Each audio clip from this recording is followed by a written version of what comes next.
Good afternoon. Welcome to the College of Continuing and Professional Studies webinar, Build Better Connections Through Emotional Intelligence. Thank you so much for joining us. Next slide, please. It's a pleasure to have you all here this afternoon. My name is Shanta Bulai, and I'll be your moderator for today's webinar. If you have future questions about this webinar or other programs we offer, the college's contact information will be on the last slide of this presentation. Next slide, please. There are some logistical items I'd like to address before we begin. I ask that you please submit your questions throughout the webinar so we can address them during the Q&A portion of this presentation. To submit your questions, click the Q&A button towards the bottom of your screen, type your question, and select Enter or Return on your keyboard. Next slide, please. We will send an email within a week with a link to the recording of this webinar. The link will be sent to the email address you submitted during the registration. I'm delighted to introduce the topic for today's webinar, Build Better Connections Through Emotional Intelligence. Whether pulling together during times of change and uncertainty or sharing positive experiences and celebrating accomplishments, there are people in our close circles and wider social community we can count on for mutual support. Sometimes we choose our relationships. At other times, we have less control and need to navigate difficult communication.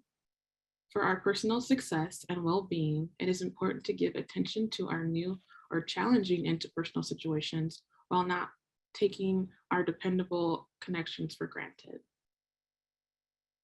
In this webinar, we'll be analyzing 3 components of emotional intelligence: interpersonal relationships, empathy, and social responsibility. We'll be learning how to identify strengths and opportunities in yourself and others for better communication and collaboration, evaluating practical strategies to help you improve these areas in your work and personal life, and lastly, how to develop a culture of allyship in your workplace. It is a pleasure to introduce the presenter for today's webinar, Karen Gotch. As founder and principal of Global Collaboration Insights, Karen Gotch is a consultant and executive coach who designs and delivers strategic organizational development solutions. Drawing on years of management experience, she specializes in global, virtual, and hybrid teams, leadership development, emotional and cultural intelligence, and communication capabilities. As a researcher and speaker, Karen frequently presents her work at national and international conferences. She also serves as University Faculty of Practice, and she earned her PhD from the University of Minnesota and has partnered with CCAPS for over 10 years. Again, it's an honor to have you here, Karen, and thank you so much for being with us and sharing your wisdom on this topic. Great, thanks, Shanta. It's great to be back again, kicking off this important webinar series at CCAPS. It's a pleasure to be here. Welcome, everyone. Thanks for joining us today. And unless you're driving or otherwise preoccupied, I'll ask you to grab a pen and some paper or a device. We'll also be doing some mobile polling via texting or a web browser. So my goal is for us to have a little bit of fun as well. So it's that time of year when we get excited or are peer pressured to get excited about newness, about starting over and setting goals. Whether that's realistic or not, there is something about thinking how to make our lives easier and more fulfilling that can be appealing. Our topic on emotional intelligence and building better connections is sure to be relevant in some way for all of us. Chances are most of your goals will involve at least one other person. So Shanta already did us a favor and went over the objectives, but I'll just put them up here one more time. That today we'll touch on why emotional intelligence is key to your success. One part of it is comprising interpersonal relationships, empathy, and social responsibility. And what I'm going to do is walk you through some of the components of that, give you a brief overview of emotional intelligence, or EI, and then we'll dig into some strengths and opportunities for better communication and collaboration. And then also talk about strategies to improve these areas of your work and personal life. I like to think of this as a BOGO. If you're working on developing one of these components of emotional intelligence, it will benefit you in your professional life and also in your personal life. So all of what we cover today is applicable no matter how or where you work. You might just need to be more intentional about it, about your interactions, about your efforts to make connections with people if you're working remotely or hybrid.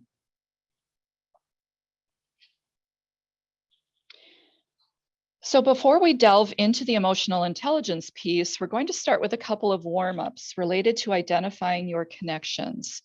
If you joined our spring webinar on cultivating emotional intelligence to manage stress, you may recognize this Pillars of a Balanced Life exercise. Now, we did something a little bit different with that, in which you consider each of the 10 key pillars and you rate yourself on a score of 0 to 10 of how fulfilled you are with each of them in your life. And that self-evaluation highlights areas of our lives that might be receiving too much or not enough attention. Today, though, we're going to approach it slightly differently. So grab your pen and paper and jot down answers to the following. Which of these life pillars involve your building connections with people?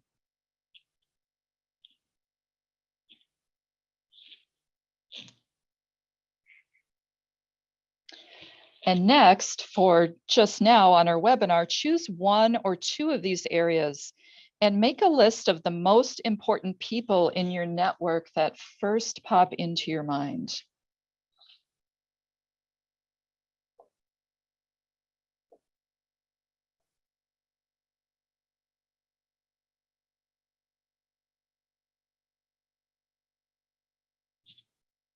If you have more time to complete this exercise, consider then which gaps you observe and wish to address.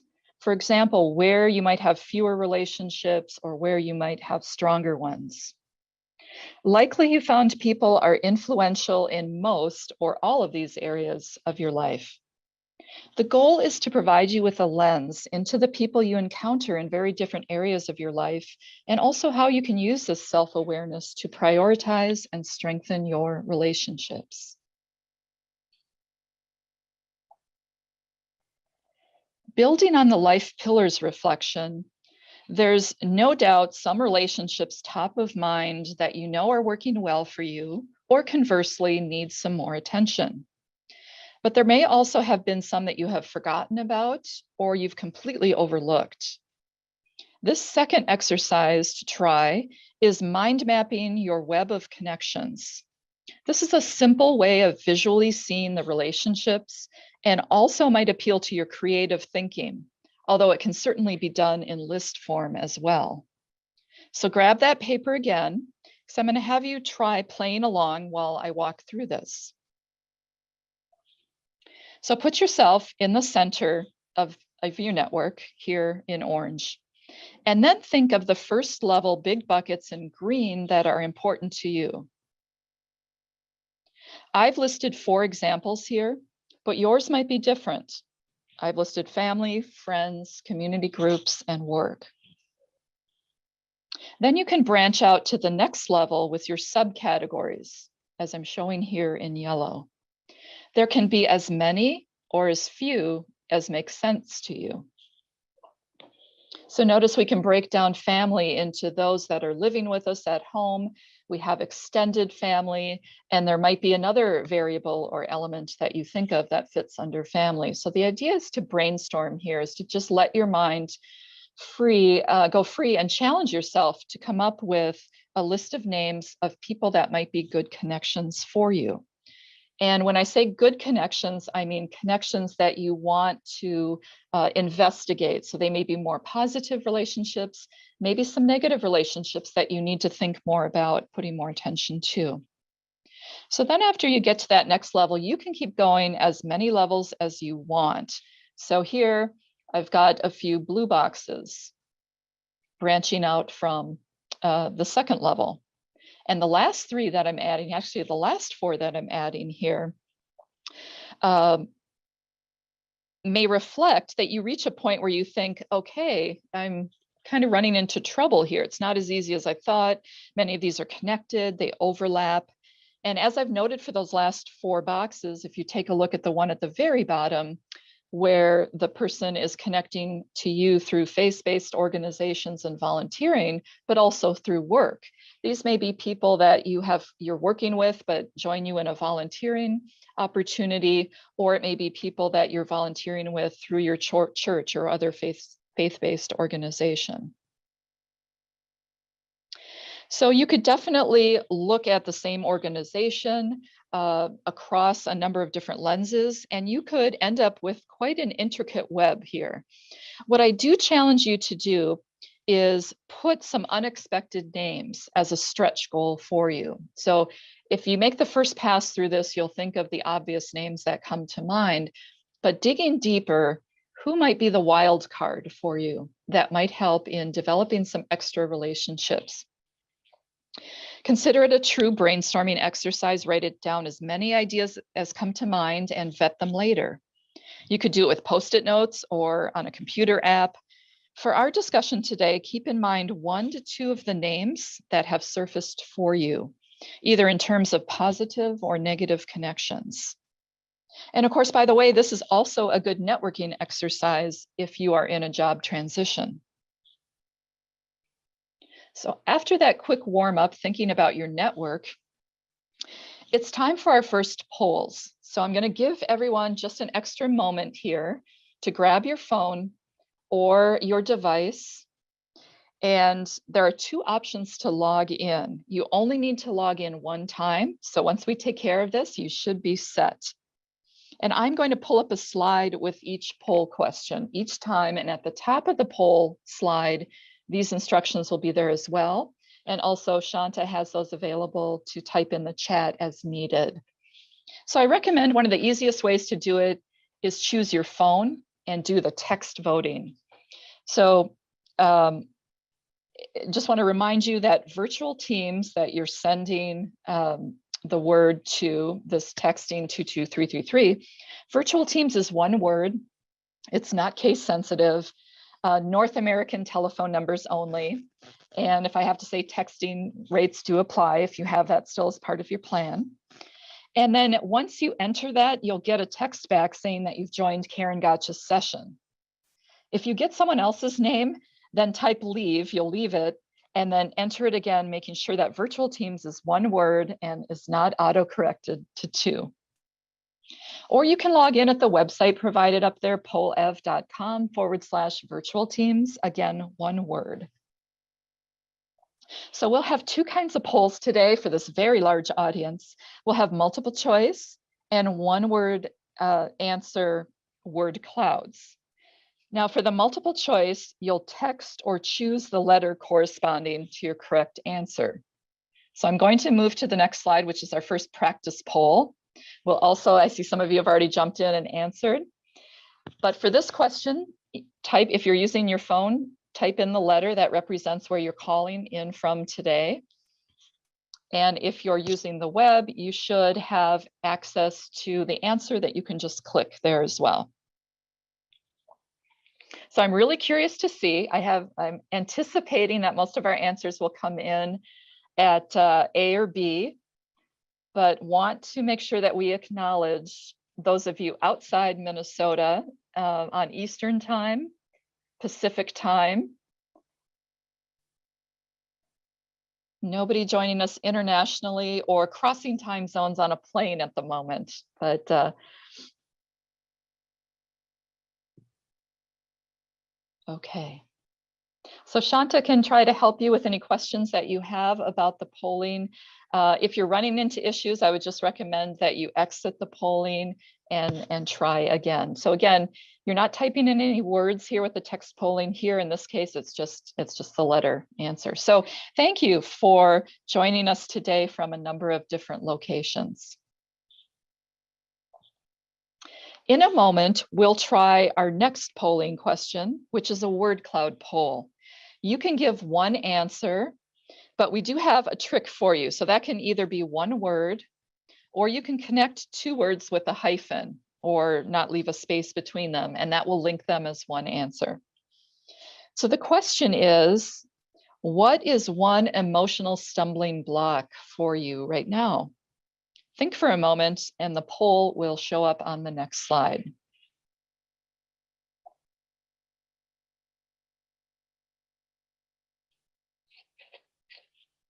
You shouldn't be asked for a username. If possible, it may be that you clicked on a hot link for the pollev.com site.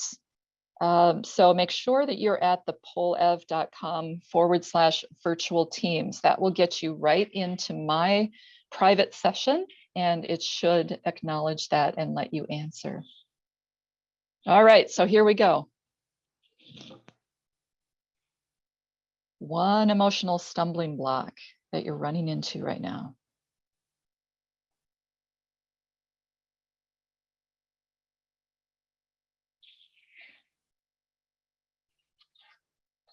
I'm very appreciative of your participation. I know it's hard when we have hundreds and hundreds of participants.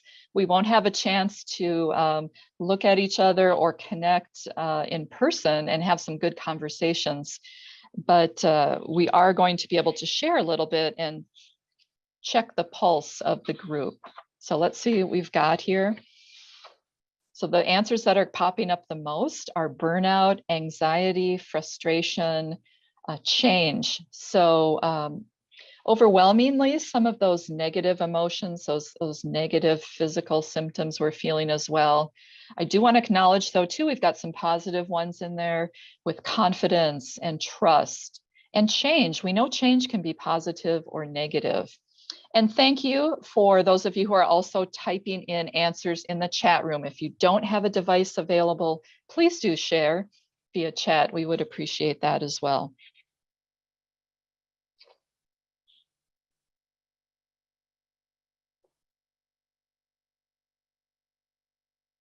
So there's a lot going on. I'm glad that you took time today to take a lunch break to share your hour with us. Obviously, you have many, many things going on. It's showing up in your emotions. And the fact that you're taking this hour to pause for yourself for some development, some connections, and some suggestions. Kudos to you for that and for sharing with others as well. We can see that there's strength in numbers here. So as you shared, there are a lot of headaches that you're dealing with right now, and many of them are connected to relationships as well. So we can see that we've got disinterest, we've got self-talk, we've got feeling disconnected, age-related questions, weather-related issues, stress, empathy, feeling that we're not getting the connections that we need. Boss shows up. So a lot of work things. I'm sure many of these cross over into personal life as well. Aggression, transition, forgiveness.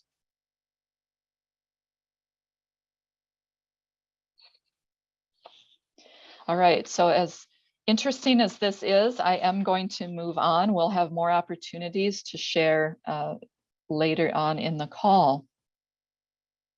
So we know that interpersonal relationships and communication are very complex. So emotional intelligence itself complex can help if we learn how to use it to our advantage. So on the screen now is a list of the top 15 skills. And really, I have to say it's more than 15 skills, but they combine them into some helpful themes. But these are top 15 skills in demand for 2025 from the World Economic Forum's 2020 Future of Jobs report. So looking ahead, and this latest survey was done while the pandemic was just getting underway. So you'll notice that emotional intelligence comes in at number 11. And what's equally noteworthy are the ones that I flagged in lighter yellow.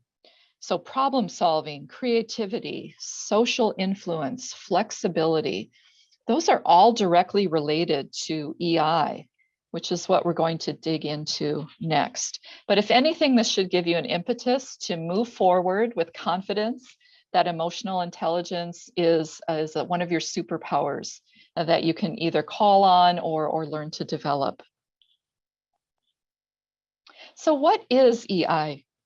We'll touch on some of the most important concepts for understanding emotional intelligence and its potential benefits for you in both your professional and personal lives. Trying to define a concept like emotional intelligence is quite a challenge. Much like sitting and staring at the enormous diversity of this panel, a few words can't really do justice to the richness and complexity of human interaction. And honestly, it took me a long time to realize that there are a lot of duplicate photos in here. So I don't know if that popped out to you right away, but I thought that was funny. It took me several webinars to notice that. But here's one attempt at a definition. And in a nutshell, emotional intelligence requires attention to ourselves and to others, understanding emotions and drivers, and how to manage successful relationships. So at its core, it's about us and about others and how we can make that work through quite a logical process and assessment. How then does IQ differ from EI, or EQ, as you might have heard it called before? IQ simplified is how smart you are. It's a measure of your intellectual, logical, analytical, and rational abilities. It's how well you acquire and organize new knowledge. Whereas EI is how well you use the smarts that you have. It's a measure of your emotional, social, communicative, and relational abilities rather than more rational abilities. And it's also how well you manage and adjust to changing environmental situations. In other words, IQ and your technical skills may get your foot in the door, but EI is going to determine how far you go. They're not mutually exclusive. Each contributes to career success. The key is to flex all abilities and strike the right balance. The good news, of course, is that EI can be learned and developed with focused attention. It's important not to let some preconceived notions or misperceptions of emotions get in the way of leveraging the benefits of emotional intelligence. So a quick differentiation is often all that's needed to explain. Emotional intelligence is not being nice all the time. It's being honest. It's not being touchy-feely. It's being aware of your feelings and those of others. Finally, emotional intelligence is not being emotional. It's being smart with your emotions. Sometimes we do have to get past these preconceived notions when we've got the term emotion in the field, the research discipline field. I think it's becoming less of an issue now. I'm seeing that more and more organizations are open to this, especially during pandemic and as we enter possibly post-pandemic or endemic, and people are more comfortable with talking about this. But you still may run into some organizations or some leaders that are nervous about this or unsure of what it means for them. So think about any attachments, either positive or negative, that you may have to your understanding, your memories, and experiences of emotions, and how that may influence your interpersonal relationships. Of course, we all have emotions, and we can develop our emotional intelligence and use them as strengths. So how do we actually describe an emotionally intelligent person?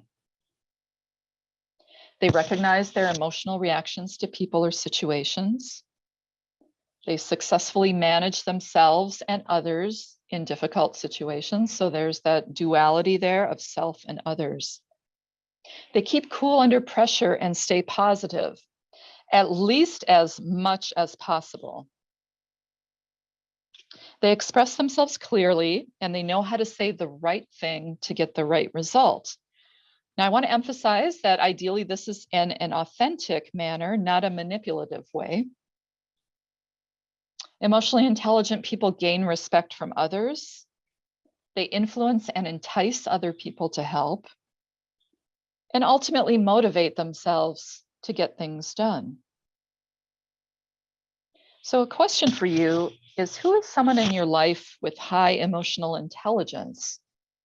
Or the inverse, Who is someone with lower emotional intelligence that you have interacted with before? Chances are there are some traits or characteristics that have jumped out with you.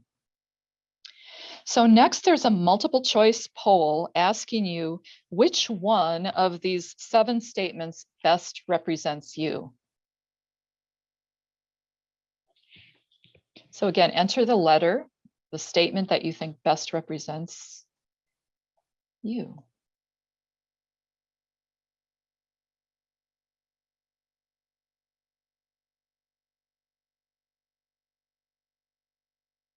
And yes, thank you, Heidi, for that mention of the 9 different types of intelligence. Absolutely. Personally, I do work in social intelligence and cultural intelligence as well, but there's a lot of great research out there, very validated research.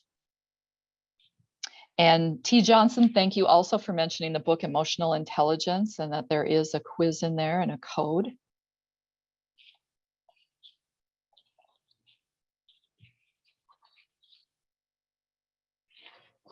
All right, so it looks like the polling's underway. And again, remember, you can always chat your answer as well if you want to throw your hat into the ring there. So it looks like we're coming in first with keeping cool under pressure and staying positive. I wish we had a chance to talk more in person and share. If you've got any ideas to help out your colleagues here on the phone about how to keep cool and stay positive during these challenging times, that would be much appreciated. And be aware of that as you're interacting with others in your network, in your circle, once you get that list going. What gifts do you have that you can offer to others? And second place, not far behind there, is recognizing your emotional reactions to people or situations. One of the most important foundational things you can do is understand and name your own emotions. And there are some people that struggle with that. And sometimes their emotions are expressed without a clear understanding internally of what they're processing and what they're dealing with. All right, thank you for that participation. Probably the most famous quote attributed to Maya Angelou bears repeating here. She's not speaking directly to emotional intelligence, but you can see the obvious connection. Words and actions are certainly a part of emotional intelligence, but the emphasis here is on the less tangible feeling that sticks with people indefinitely. Now think about one great leader or a great colleague or a great friend. Jot down what it was about how they made you feel. A few adjectives, a few verbs. What words come to mind when you think of the greatness of these people? Is it true that you remember that feeling more than any words or actions that they took?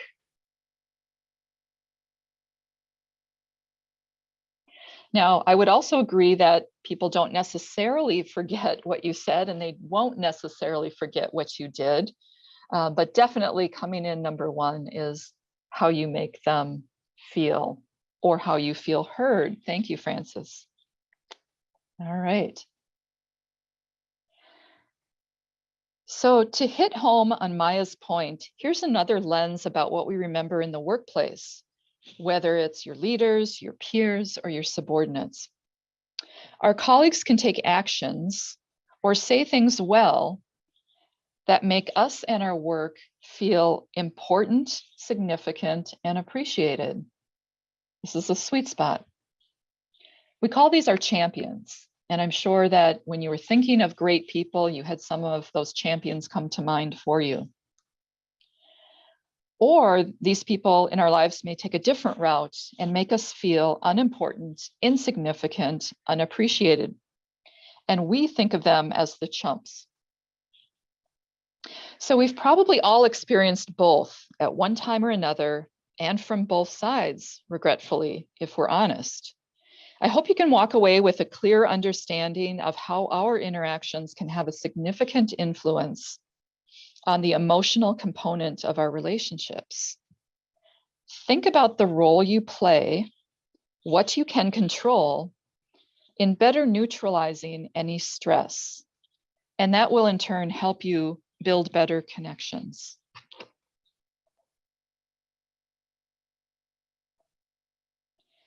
One way we can manage our reactions is understanding micro messages. As defined here, there are small, subtle ways and messages, often subconscious, without words. And so this can be by looks, by gestures, by tone of voice. They can be positive microaffirmations or negative micro inequities, or the more toxic microaggressions. Thanks to MIT, some research team got to study and presumably count micro messages. Take a mental guess of how many they estimate that we each send per day.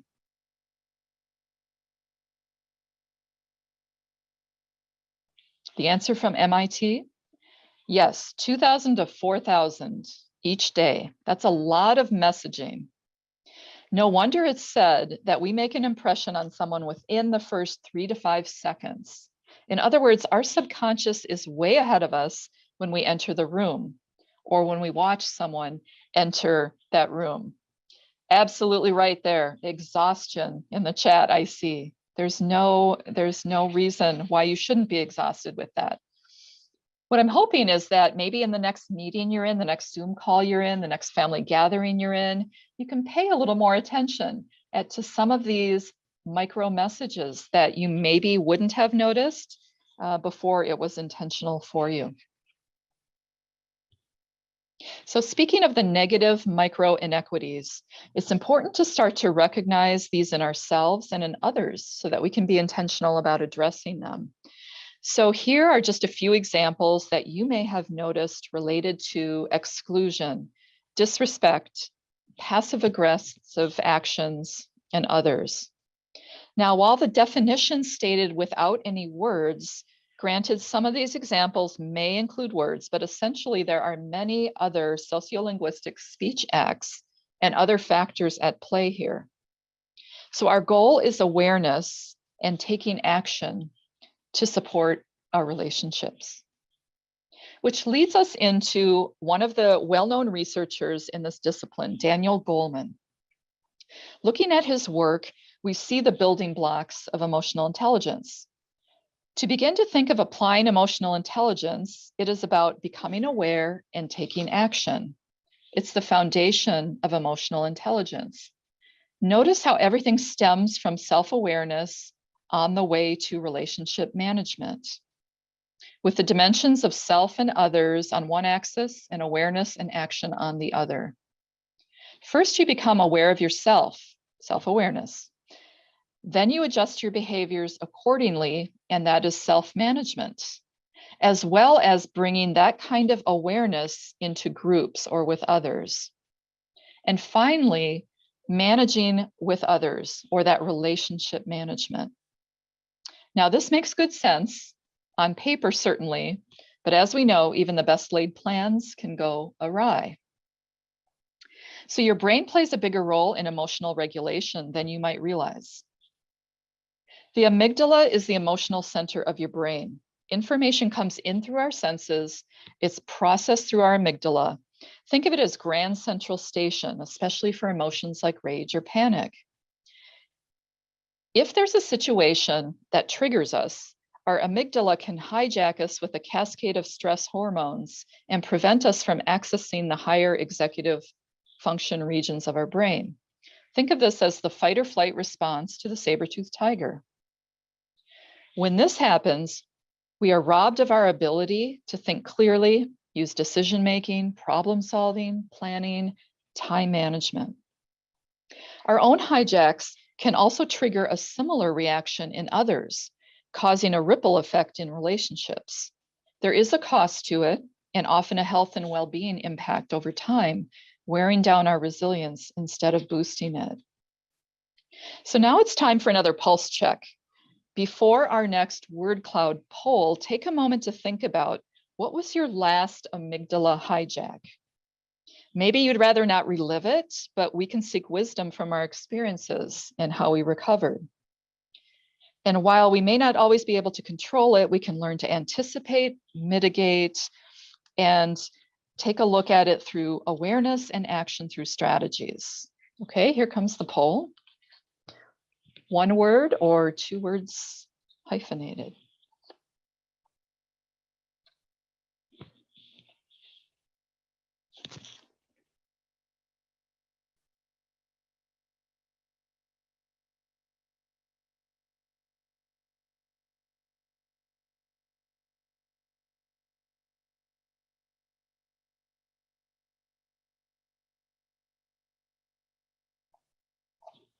I knew this group would come through for me. Look at this wide range here. We've got everything from emails to messy houses to loss of temper to performance issues to mediation, combative patience.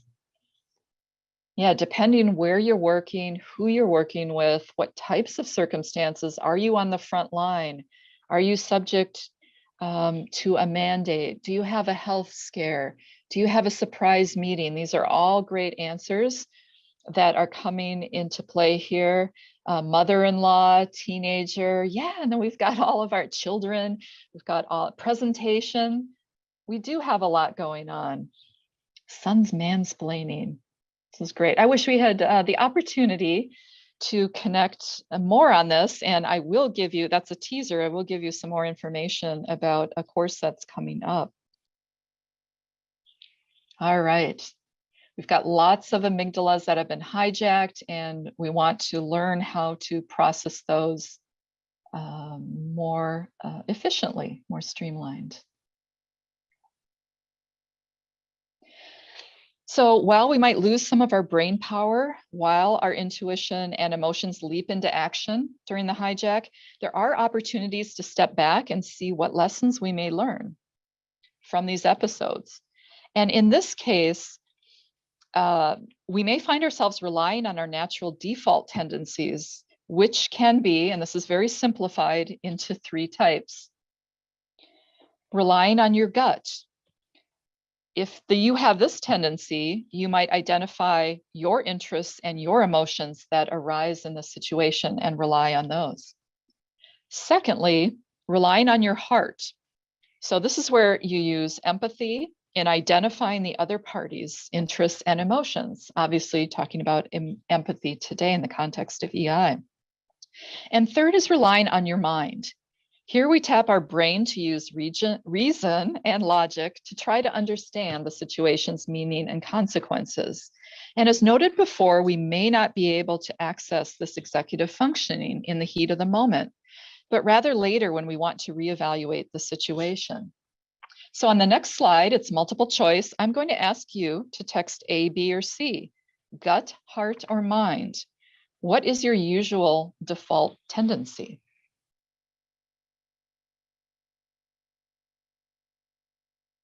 And yes, you have to pick one.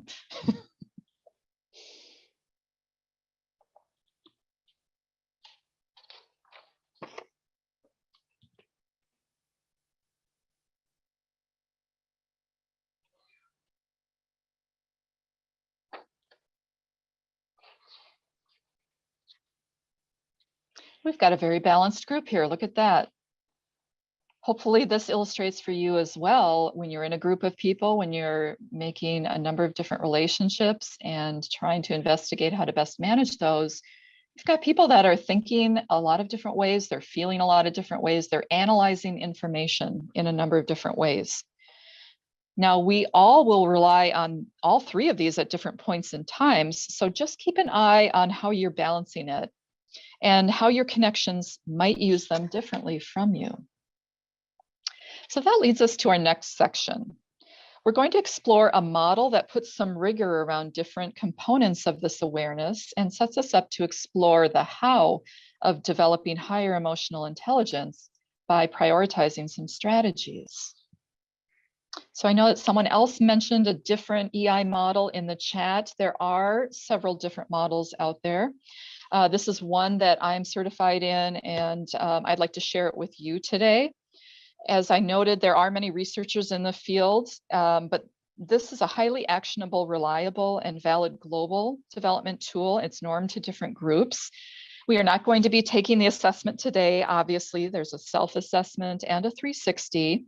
But you may be interested in signing up for the CCAP seminar that I'll be facilitating on February 1st and 2nd. And you'll have the opportunity to take the assessment and receive a very robust report. So you'll see that this model has 5 distinct aspects of emotional and social functioning. And then each of those 5 slices of the pie have 3 subcomponents. Now we're going to stream this down today, and we're going to focus on only one slice, the "you are here" slice, which is interpersonal. And that is defined as developing and maintaining relationships based on mutual respect and understanding. And this composite consists of these 3 attributes: interpersonal relationships, empathy, and social responsibility. So interpersonal relationships, not surprisingly, is very much tied to the overarching definition, focusing on mutually satisfying relationships characterized by trust and compassion. So it's not just a matter of saying that you have a relationship, you have to make these connections.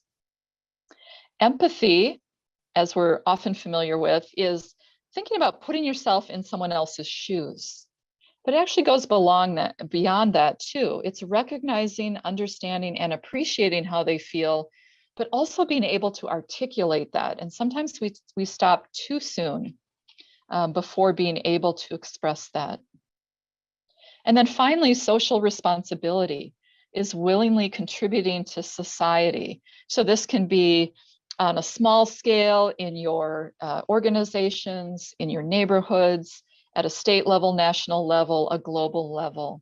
There are many different opportunities to tap into your social consciousness and show concern for your greater community. So the next 3 slides are strategies. And we're not going to go over each of these in detail. As Shanta said, you will get the slides so you can review them on your own time, because what I want you to do is think about which of these resonates with you more. Is it interpersonal relationships? Is it empathy? Or is it social responsibility? So with interpersonal relationships, think about jotting down 1 or more of these that appeal to you. Not to say you want to take on all of these for your development. We know that we can form habits by taking small steps, and those can be the most effective. So this might be creating a networking plan outside of your usual circle. We tried to dig into that with our initial exercise. Reaching out to people, not only thanking or recognizing someone, but thinking how to customize that to make it unique and special. Choosing the right people to spend your time with. You said you're exhausted, so who are you going to share that gift with?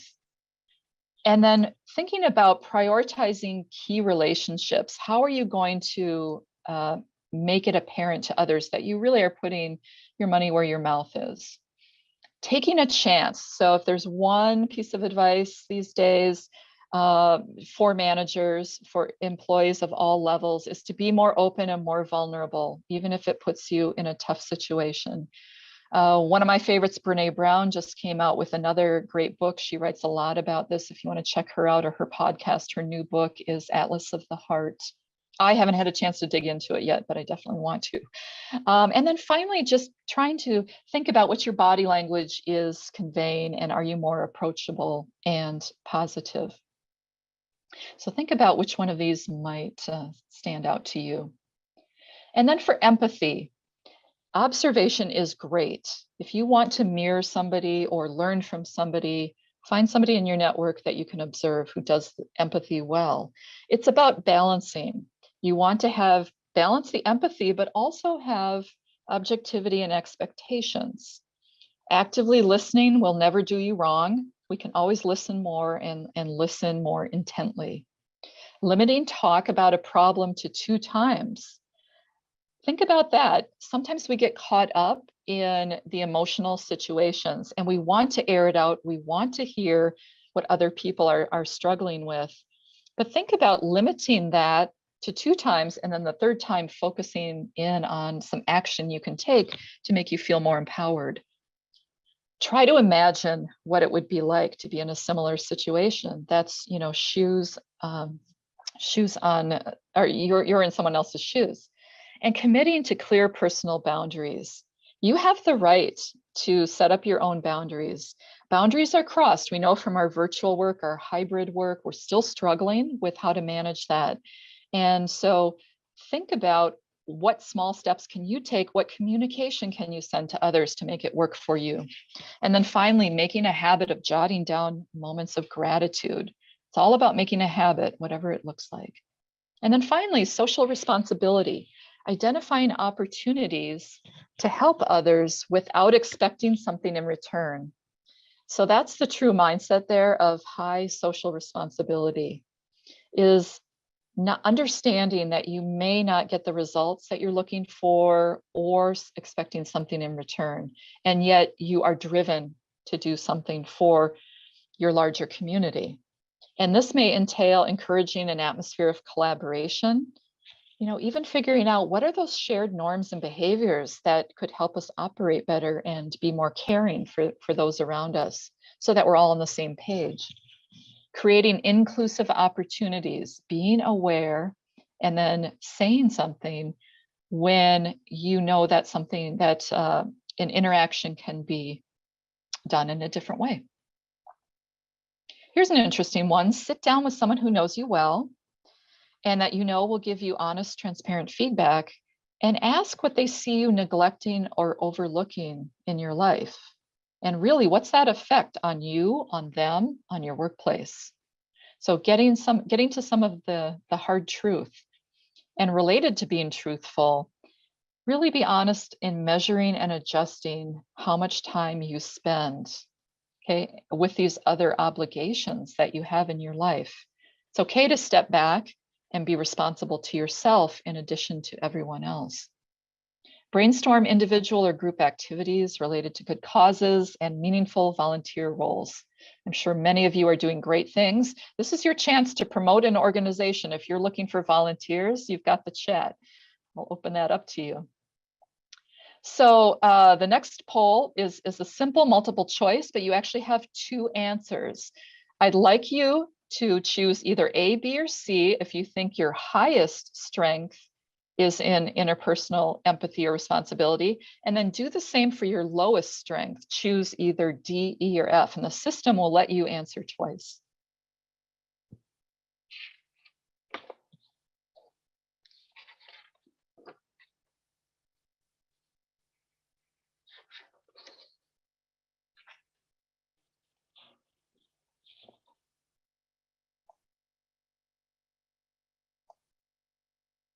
And again, the intent here is to open up your mind to see how different people are in the same organization, on the same webinar, in the same circle. We're all approaching things from different views, different lenses, and thinking about how we can stretch to develop an area that we might not be as strong in. And this will also lead us into the next exercise, what I call the Goldilocks scale. And just like in many areas, it's good to remember that you can have too little or too much of a good thing. Understanding that you don't have a lot of detailed information about these capabilities, I'm giving this to you at very high level today. You can rely on the previous definitions as well as your own instinct or feedback that you've gotten from others, and rate yourself on these three as underused, just right, or overused. Now, these are rather arbitrary labels, and the range for just right can be quite broad, but it gives you an idea of how the capabilities aren't static and can be developed over time. So for those of you who rated yourself as highest on interpersonal relationships, be careful that you're not overusing that strength. For those of you who marked yourself as lowest in interpersonal relationships, how is that getting in your way? And how can you rebalance so that you end up somewhere in the just right range? Now, for empathy, same thing. We've got a range here from underused, where someone might be viewed as cold or uncaring or lacking compassion. And at the opposite end, It might be someone who's putting so much effort into their empathy that they're shying away from something, that they're trying to put the attention on the other person rather than being able to understand what's going on with themselves. And then finally, social responsibility. Again, underused, just right, or overused. You may be viewed, if social responsibility was your lowest, maybe people don't see your sensitivity to the broader community's concerns. Maybe you seem more self-reliant, more self-centered, perhaps even. And if overused, do you spend so much of your time, energy, and social capital taking care of others in the larger community that you downplay your own needs, that you don't address what needs to be done for you and with you?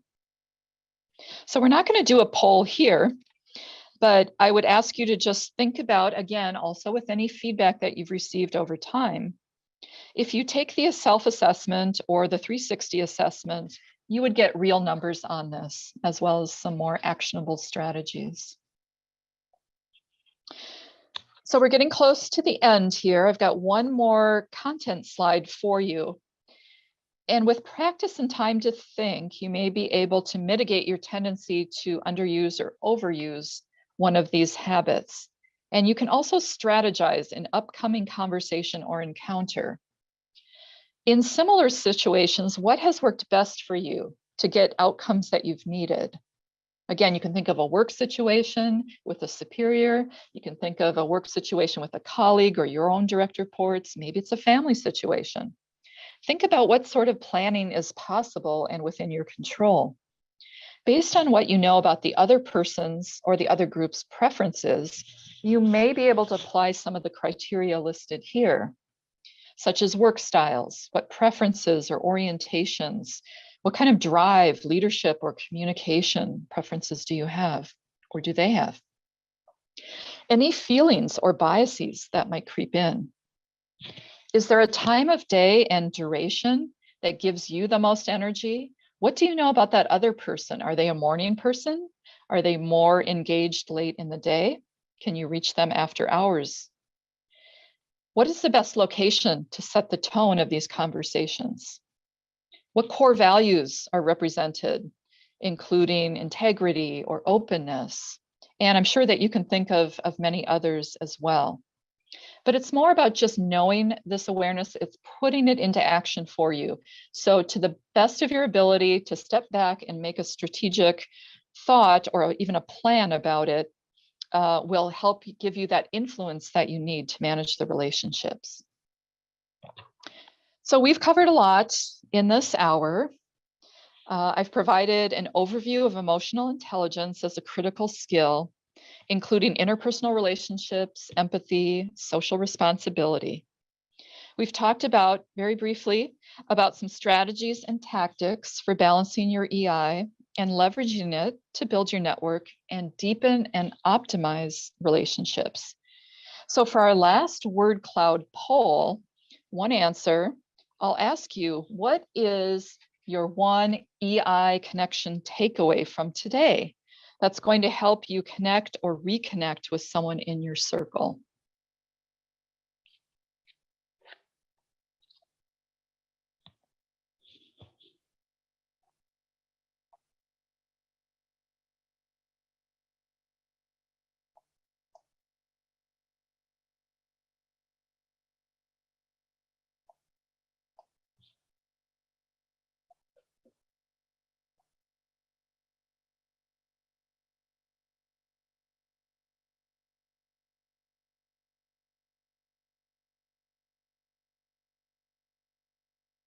I appreciate you paying attention today. Look at this, what an engaged group. This is great. I hope that you have been able to enjoy the interactivity and also sharing your ideas or your thoughts or resources in chat as well. There's a lot to learn here, and it may feel like I've just layered on a number of other things that you need to pay attention to, that you need to look out for.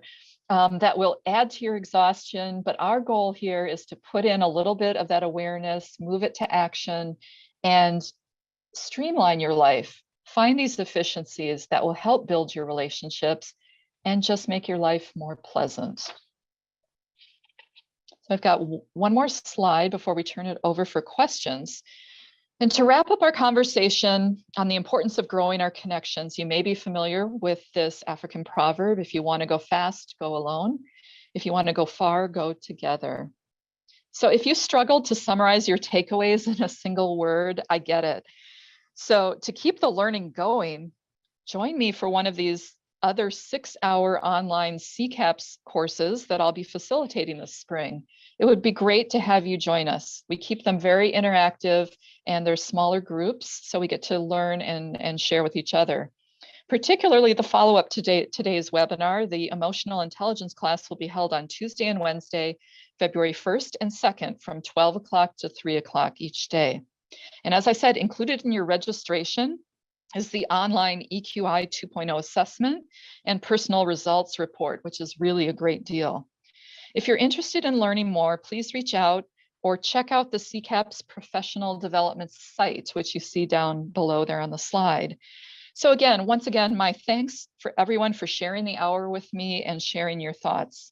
Shanta, I'm going to turn it back to you to talk about the next webinar in the series. But first, if we have time for a couple of questions, we can do that. Yes, Karen, thank you so much for presenting on this topic. I found out some very interesting things about myself, for sure. So we will move on to questions. I have 2 questions here. So if any listeners have any further questions, feel free to type those in the Q&A portion, and I'll pass those on to Karen. So our first question here, Jeff writes, why wouldn't manipulation be a form of emotional intelligence? Mhm. Ultimately, think about your goal for emotional intelligence. If you want to seek out the best goal that you can, Jeff, I'd love to have a conversation with you on this, because I have a feeling there's more to it than just on the surface, that you might not necessarily mean manipulation in a negative sense that is going to necessarily hurt you or hurt somebody else. So I don't want to make any generalizations there, but typically you're going to want to feel an authentic, honest connection with somebody.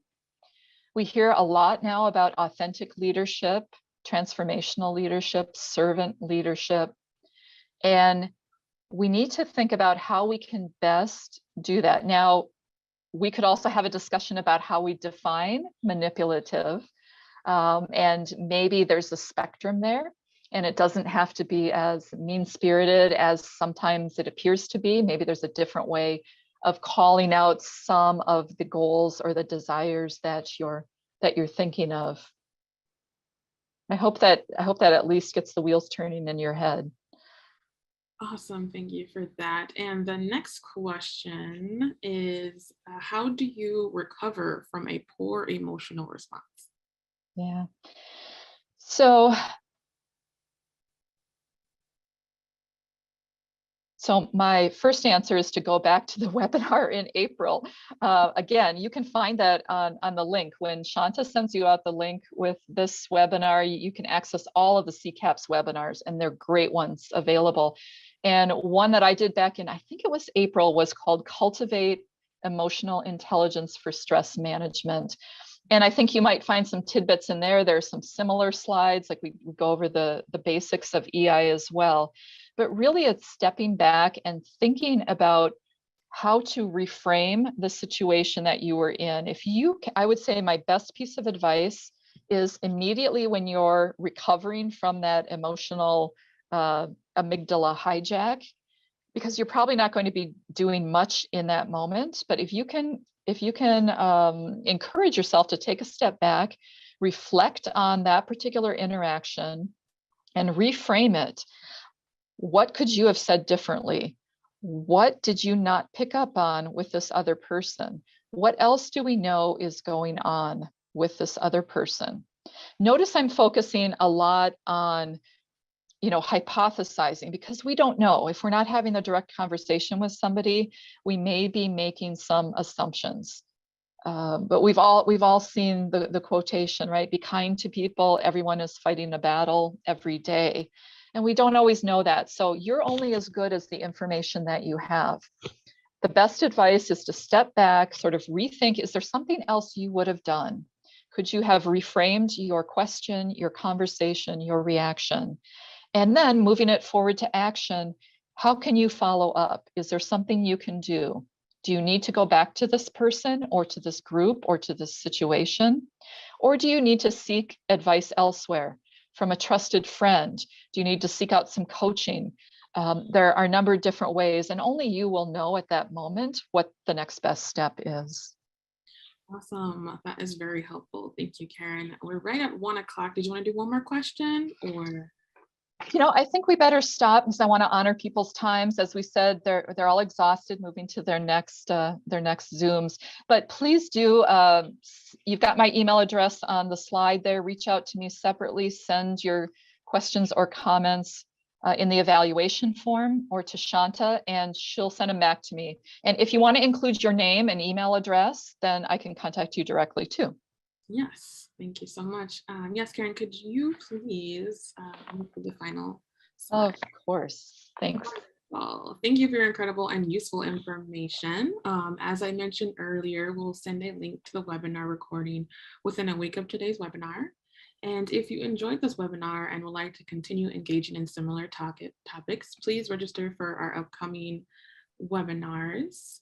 We have Negotiate for Agreement, Critical Thinking, Making Decisions That Stick, and this is a part of our Career Boosting Skills for Everyone webinar series.